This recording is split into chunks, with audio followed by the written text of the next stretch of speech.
Hello and welcome to today's episode of Spec Steppin, where we are stepping through the Web API Spec. In today's episode, we're going to be covering the File and Directory Entries API. Now, in a previous video, I covered the File API and I covered the File System API. So this is related to those other APIs. It was probably more, you could consider a more advanced version of maybe the File API. So again, I would recommend going through the documents here and seeing what methods and properties and things are available. But let's take a look at what we have and what we can do here. So here's kind of the end result. So you have this interface where we can drag folders or files over here. And what it's going to do is it's going to process them and show me what is a folder, what is a file. We're going to use recursion to do that so we can see what this looks like. So let me just refresh my screen here. And let me just open up my directory, and I'm going to actually go to my sites. I'll go to my spec Steppin, and I'm going to do my file API that I did a few days ago. So I'm going to take my file API and I'm just going to actually, let me scoot it over so you can see the input easier. I'm going to drag it over here and I'm just going to drop it, and you can see what it did right there. It told me what the folder was and told me the files underneath that. If I want to do a text file or something like that, I'll do this README, drop it over there. It just tells me it's a file. So how does this work? Let's jump into the code. So first, the HTML is pretty basic. I just wanted an interface to be able to do this. So just some basic HTML. I've got a zone that's a target for the drop, and I got the output so you can see the files and folders. And then the styles are nothing fancy, just some styles so that we can see the screen and all that. So let me jump to here, and we'll cover these functions here. So first thing I'm doing is I'm just grabbing the drop zone and the output. And then I'm defining these functions. I don't want reference area error, so I want to make sure that these functions are all defined ahead of time.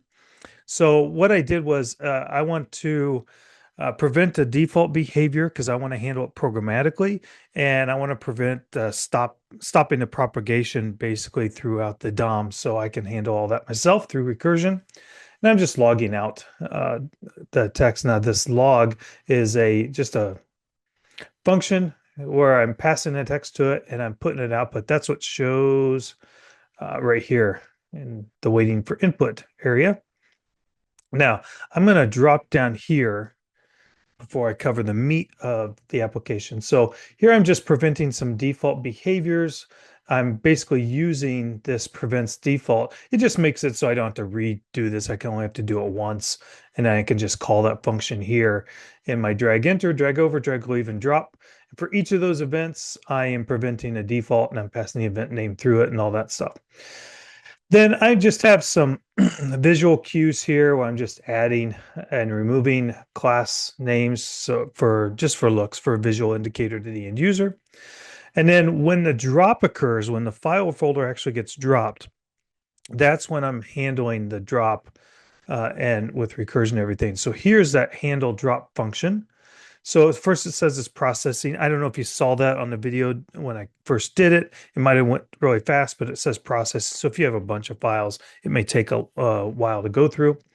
And then the items I'm passing through, I'm going through the event. There's a property called data transfer that has all the items that I'm transferring over. I'm storing them in a constant called items, stores it in an array, and I can then just do a for loop and loop over that array of items. And for each entry, I'm getting that entry.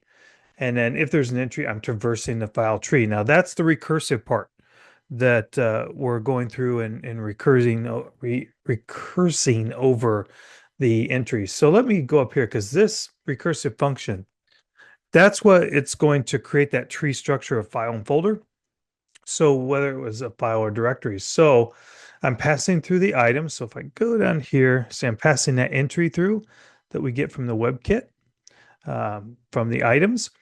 And I'm passing through when I pass that entry through, there is an item and there's a path. Okay. And so the path parameter, it just helps us to keep track, like I have here, of what's the current directory. So if you have a bunch of subdirectories in a hierarchy, we can keep track of all of that using recursion. So I just need to keep track of what the current directory is so that I can traverse things properly. So I'm getting the path. If it's not past a path, it's empty. So it's a null value basically. And then if the item is a file, so I look at the is file property type, which is a Boolean. And if it is, then I basically go in the file and I log file and then the path name and the file size. So let me just go back here and show you this. So this README is a file. If I drop it over there, it's going to hit and say file README and how big it is. Okay, let me just refresh that and go back. So that's what happened with this line right here. Else, if the item is a directory, then I do folder and I just do the path name. Okay, so that's what happens when I do this. Let me go up to File API and drag it over. There we go. We got that folder API there. So at this point, when I just do a file, it does this one. When I just do a folder, it does this one. Okay, so but notice when I did the folder, let me go back there, it did the folder and file. That's that recursive technique that I'm using to go through to demonstrate. Now, did I need to do that to demonstrate this? Maybe not, but it's kind of a cool feature. And if you have not used recursion, it's kind of a handy tool to have in your tool belt. So basically, I'm going through and I'm creating a reader on the item so I can read the entries that are inside the folder. I want to read the files that are inside the folder. Then when I read those entries, I basically can go through all of those, reading those entries, and I can just do a for loop. And this is where the recursion comes in. I can call this again for each child entry where I'm traversing the tree. So if you notice, here's a tree. So as I'm reading each entry, I'm calling this function again.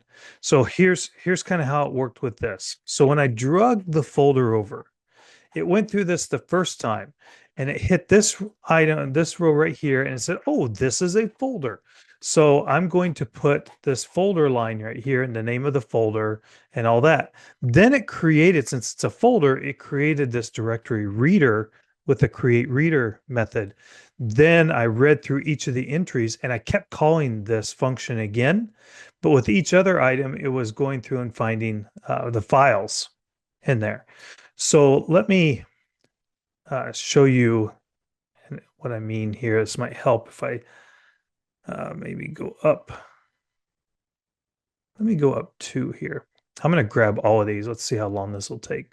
There we go. It didn't take too long. So see, I stepped through, it went through all of these folders and then the files for every single folder. As you can see, it's quite large because this has a lot of folders and files in it. So it's does that recursion where it keeps calling and keeps calling and keeps calling until it gets done and goes through the entire tree. So that's kind of a side note, but kind of a cool side note with using recursion, recalling the function within itself. So if you never use recursion, not familiar with it, take some time to mess with it. But the real point of this files and directory API is being able to access the item, the path name, the file size, and all that in the entries by grabbing them with the handle drop here and doing this WebKit get as entry. When you transfer those items over and you capture those when they drop, you can then traverse over it. So pretty handy functionality that you can use for dragging and dropping large items and things. You still need to do all your validation and all that stuff, but this is just a more advanced version of the file API. If you have any questions, let me know. And if not, happy stepping.